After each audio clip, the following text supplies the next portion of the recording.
250 years of economic and political liberalism, and then it disappears in the blink of an eye. Dr. Toby Rogers is a medical freedom advocate and fellow at the Brownstone Institute, where he writes about public health, regulatory capture, big pharma corruption, and the epidemic of chronic illness facing children today. It's preposterous, the level of junk science that's being passed off as actual science by FDA and CDC. Over the last 2 years, he assessed every FDA and CDC expert advisory committee meeting for COVID-19 vaccine approvals, and what he discovered was shocking. The statistics in these meetings are absurd. They would not pass a high school biology class. They would not pass an introduction to statistics class in a college. This is American Thought Leaders, and I'm Yanya Kellick. Toby Rogers, such a pleasure to have you on American Thought Leaders. Well, thanks for having me. I'm a huge fan of your work. You're doing amazing interviews. I'm just so honored to be on your program. Wow. Well, you got me speechless for once. Thank you. And I just witnessed a most fascinating presentation that you gave about what has happened to our society, the profound changes that we've seen. Something that's very interesting to me is you come from, as you've described to me, from the left of the left. Mm-hmm. And so why don't you give us just a sense of who you are, where you come from, and then that will inform what we're going to discuss. Well, I grew up in Southern California to a family that loved education and went and got a bachelor's in political science at Swarthmore College in Philadelphia. And then I worked for every good lefty nonprofit I could find. So I've worked for farm workers and small business assistants and worked on anti-poverty programs, environmental programs, anti-toxic waste programs, electric buses, and LGBT issues as well. And I found that I love school, and school comes easy to me. So I went and got a master's degree at Berkeley, good left institution.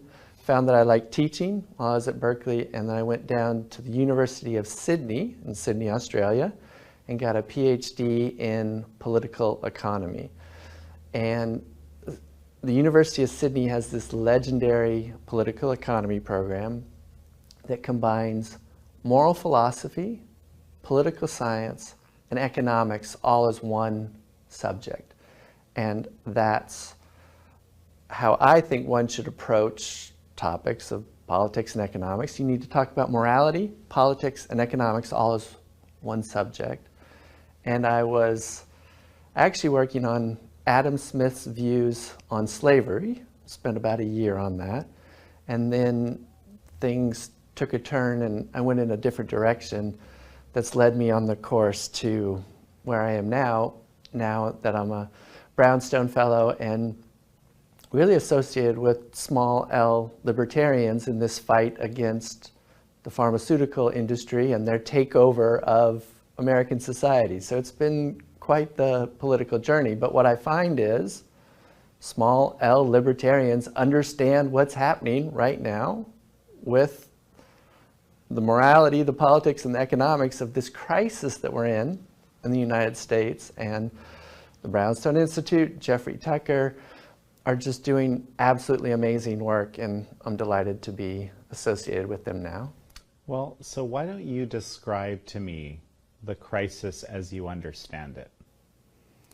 Yeah, so we have lived with economic and political liberalism for the last 250 years. And everybody loves political liberalism, right? So elections and freedom of speech, freedom of religion, freedom of assembly, courts, rule of law, constitutions. There's widespread agreement that political liberalism is fantastic. And then Adam Smith introduces us to economic liberalism, which is free markets, free trade, and the right to make money, the right to entrepreneurship, that sort of thing. And so that's the system that we've lived under for 250 years. What's weird about the present moment is that in March of 2020, all that disappeared, right? So political liberalism goes out the window. Freedom of speech is banned. There's censorship across the internet. Freedom of religion is banned. You're not allowed to meet in churches. You're not allowed to sing in a choir.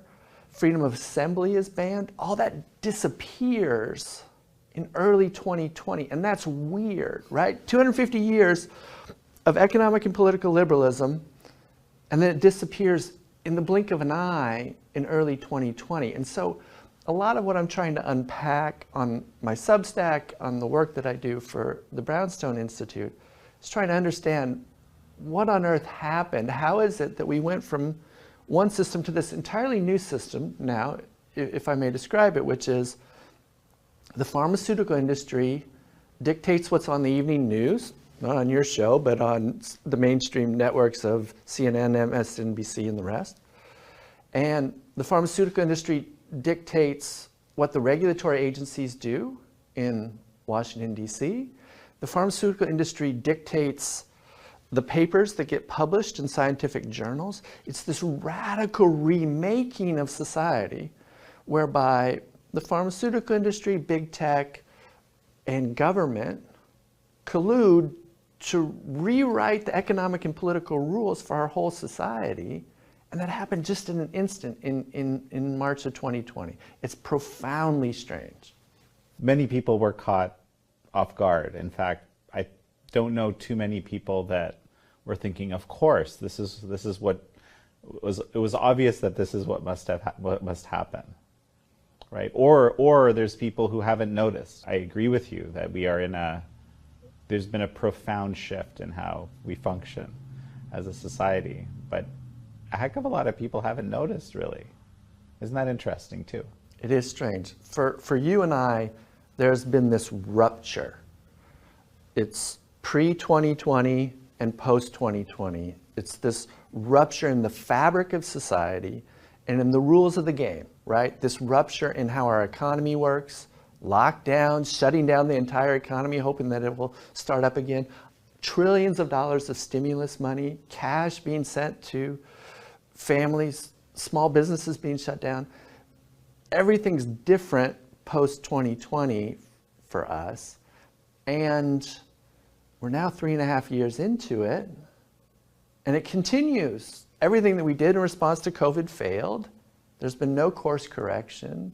We don't have government by the consent of the governed anymore. I think that is a tall statement, okay, because it has shifted, but we don't have government with consent by the governed. Okay, so break that down for me.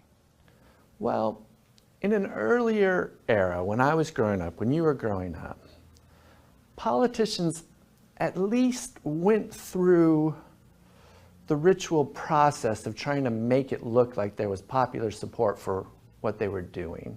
There was at least some attempt to triangulate, to pick off some independents, to assemble a majority coalition.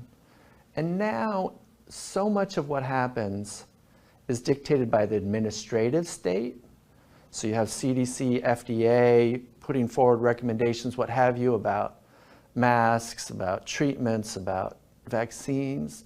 Those aren't elected officials. And you have the Biden administration who knows that Tony Fauci, Rochelle Walensky are very unpopular. They somehow get shown the door in the run-up to the midterm elections, but then they get replaced by clones who are exactly like them. There is no sense in which the current administration is responding to the data in any way. And it seems that the Biden administration knows that COVID policies are a political loser, and yet they're unable to come to grips with the failure of COVID shots, with the failure of remdesivir, with the failure of the hospital protocols. There's been no course correction. There's been no mea culpa. There's been no reassessment of the path that we're on. And so it just feels like elected officials and bureaucrats and the administrative state in DC tell people what to do, but there's very little effort on building a majoritarian coalition of popular support around any of these policies. It feels top down, it feels forced, it feels arbitrary, and it is not based on science whatsoever. But we're told it is in many cases. We're told it is. I watched every single meeting of the FDA's and the CDC's expert advisory committee meetings for all vaccine approvals in connection with COVID shots over the last 2 years. And these meetings are shocking. They're very long, 8 hours, 8-hour meetings, but it's all political theater. It's all sort of science-y adjacent sounding things. The statistics in these meetings are absurd. They would not pass a high school biology class. They would not pass an introduction to statistics class in a college.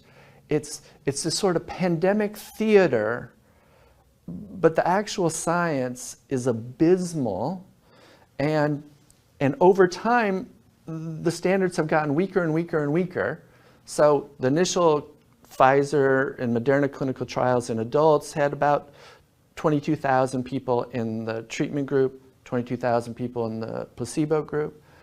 Well, by the time the clinical trials reached children, they only had a few hundred children in the clinical trials, not enough to be able to know if there are harms coming from these shots. And then for the boosters, they have decided to skip clinical trials in humans altogether.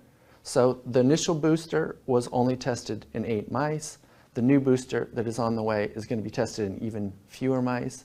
These people are not doing science. They're doing this sort of profitable corporate government collusion, but they're not doing proper science. It's not even close. It's preposterous, the level of junk science that's being passed off as actual science by FDA and CDC right now. I want to mention something. So this isn't, you're not new to,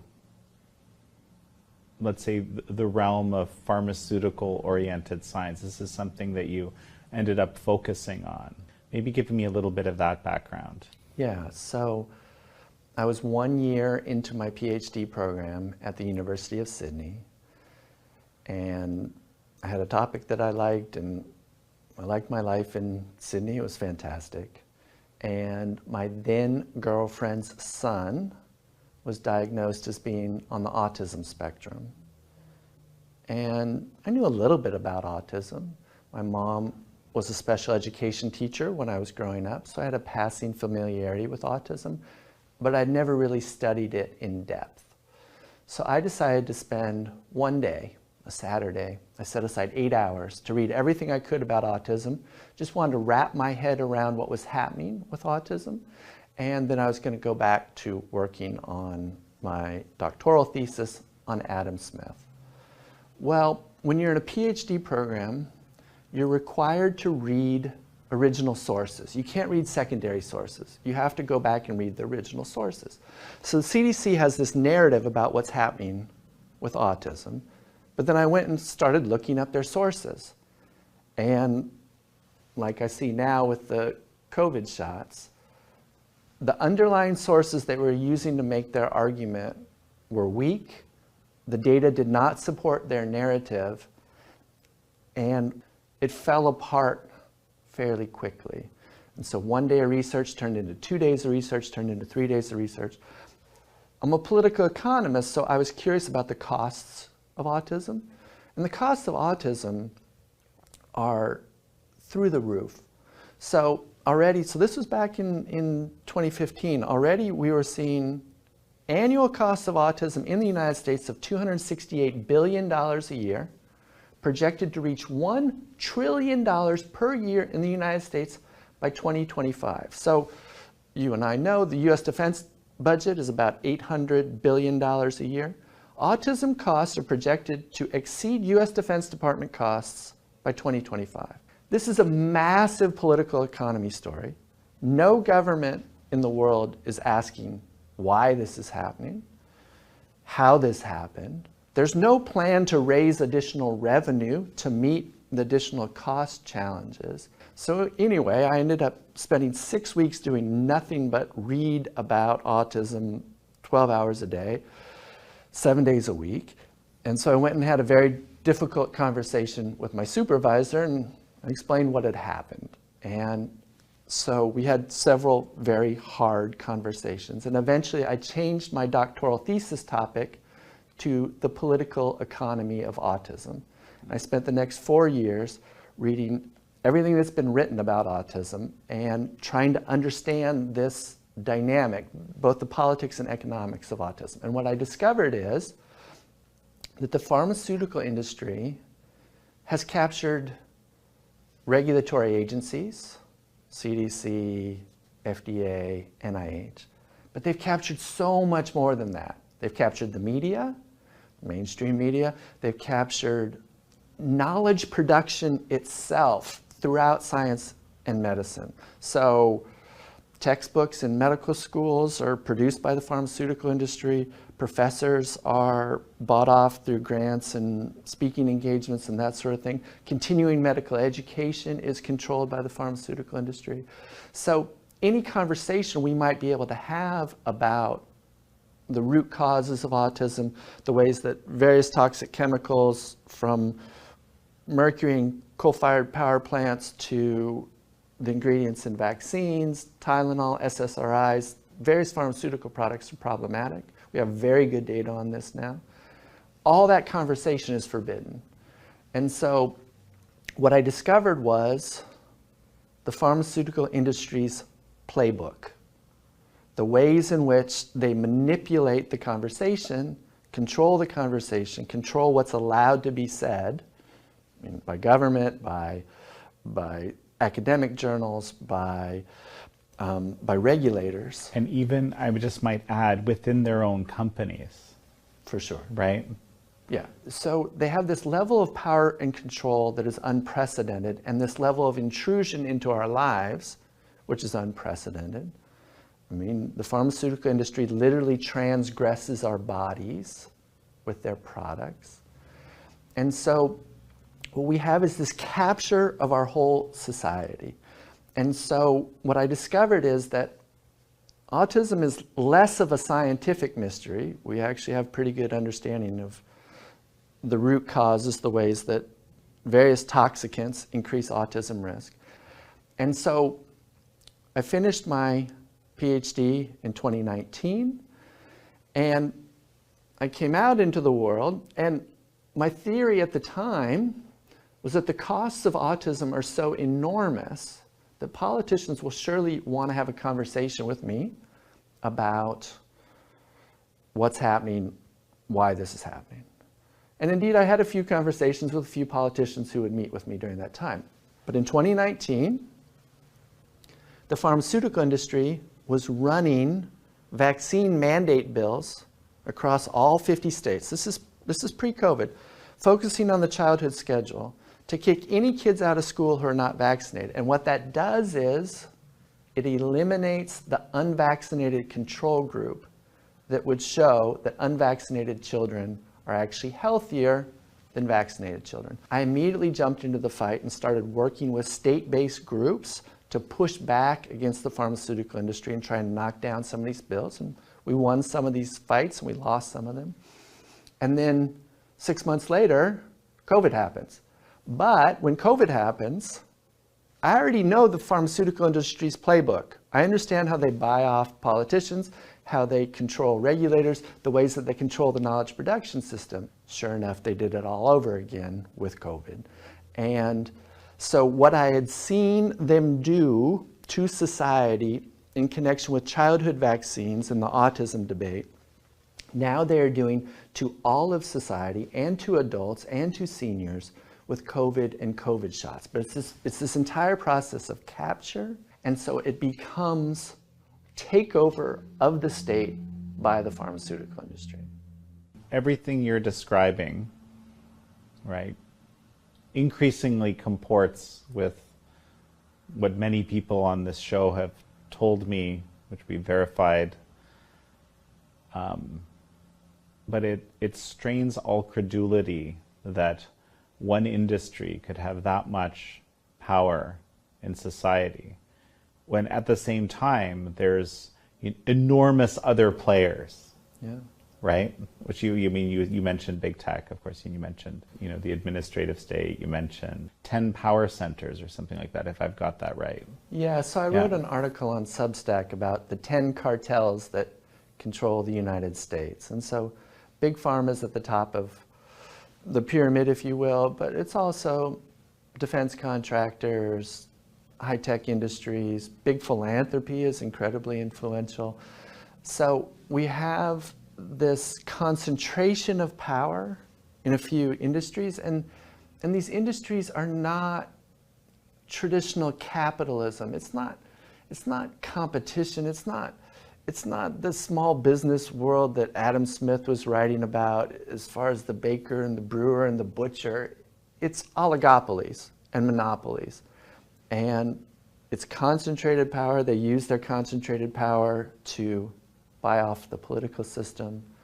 And look, it is cheaper for the pharmaceutical industry to buy a politician or buy regulators than it is to do research and development on a new product, right? So research and development can take 10 years on a new product, cost billions of dollars. You can buy off the political system and you can buy off regulators for a whole lot less than that. And then if you buy off the political system and the regulatory system, what's happened with COVID shots is you can force the public to take your shots, to consume your product, and it's cheaper than actually doing proper regulation. But to your point, yes, it is bewildering what we're going through. So when I started working on the political economy of autism, I felt like I was losing my mind. Every single day for 6 weeks, I broke down crying because the data was so bad and it did not match what the CDC was saying. I felt like I was losing my mind. And I kept going back to original sources, original sources, original sources, original sources. Don't read what the CDC is saying about the data, read the actual data for yourself. So the model of the Royal Society in England, the oldest scientific society in the world, is nullius in verba, which means take nobody's word for it. Examine the evidence for yourself. Do the study for yourself. Actually read the study. Not the New York Times take on the study, not the way that Rachel Maddow talks about the study in the evening. Read the study itself.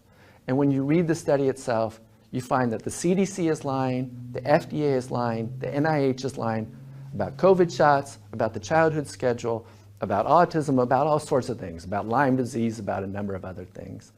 And so the way that I stay sane is to actually read the studies. But people who have been through the autism wars, when COVID happened, we weren't surprised. We'd seen the playbook before, and when it started to play out in similar ways again, we manned the barricades, right? We immediately started to push back, fight back, and try to stop this further takeover of society by the pharmaceutical industry.